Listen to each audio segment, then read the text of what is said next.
एक बार एक बूढ़ी माँ को उसके बेटे ने एक वृद्ध आश्रम में ले जाकर छोड़ा। इस माँ का ये वही इकलौता बेटा था जिसके लिए इस माँ ने जीवन भर संघर्ष किया।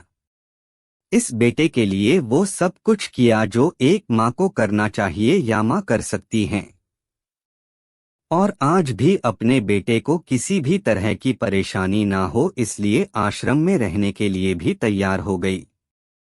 वृद्ध आश्रम में रह रही माँ हमेशा अपने बेटे को याद करती मगर बेटा केवल साल में एक बार उसको मिलने जाता या फिर फोन पर बात कर लेता। कई साल बीत गए।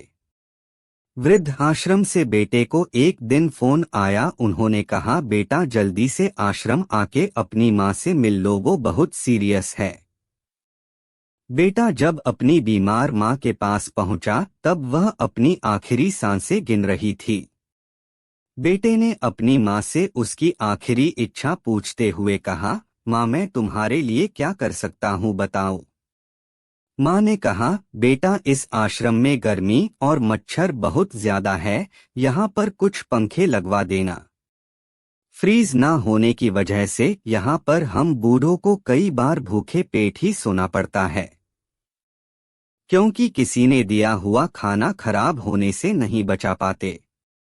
तो इस आश्रम के लिए एक दो फ्रिज भी खरीद कर दे देना।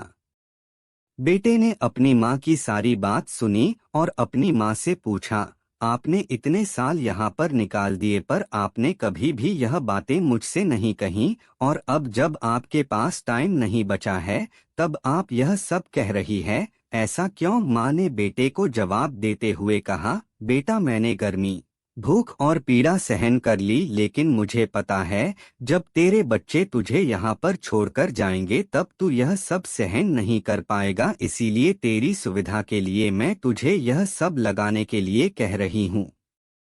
दोस्तों, माँ की ये आखिरी लाइनें किसी भी बेटा या बेटी की आंखें खोलने के लिए सक्षम है। इतिहास हमेशा अपने आप को दोहराता है। अगर आप चाहते हैं कि आपके साथ अच्छा व्यवहार हो तो आपको भी दूसरों के साथ वैसा ही व्यवहार करना पड़ेगा।